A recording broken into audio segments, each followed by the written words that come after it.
So இப்போ அஜித் சாரை வச்சு ஒரு பெரிய படம் ஒன்று பண்ணிட்டு இருக்காரு. ஸோ அதில் நீங்களும் அசோசியேட் ஆகுறீங்க அப்படின்னும் போது அதை இப்போ நான் சொல்லக்கூடாது, அதை வந்து கம்பெனி தான் சொல்லணும். ஓகே, பட் டெஃபினட்டா நல்ல நியூஸ் இருக்கும்.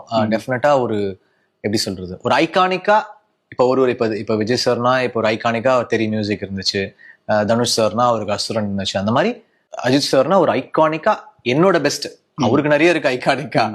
என்னோட சைட்ல இருந்து நான் என்ன பண்ண போறேன் அப்படின்றதுக்கு வந்து கண்டிப்பா என்னோட சைட்ல ஒரு பெஸ்டான ஒரு ஒர்க் நான் கொடுக்கணும். என்னோட உழைப்புல வந்து 100% கொடுக்கணும்னு நான் நினைக்கிறேன். டெஃபினட்டா அது ஒரு நல்ல ஒரு உழைப்போட வந்து சேரும். ஏன்னா இதுக்கு முன்னாடி நீங்க பண்ண கிரீடம் படமே அது கதையாவே இமோஷனலான கதையாவே வந்து ஒரு மாஸ் ஃபிலிம் கிடையாது, ஒரு இமோஷனல் ஃபிலிம்.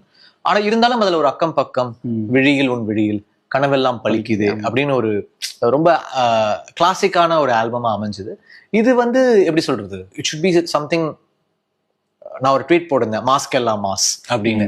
ஸோ அந்த மாதிரி அந்த ஆல்பம் இருக்கணும்னு நான் நம்புறேன்.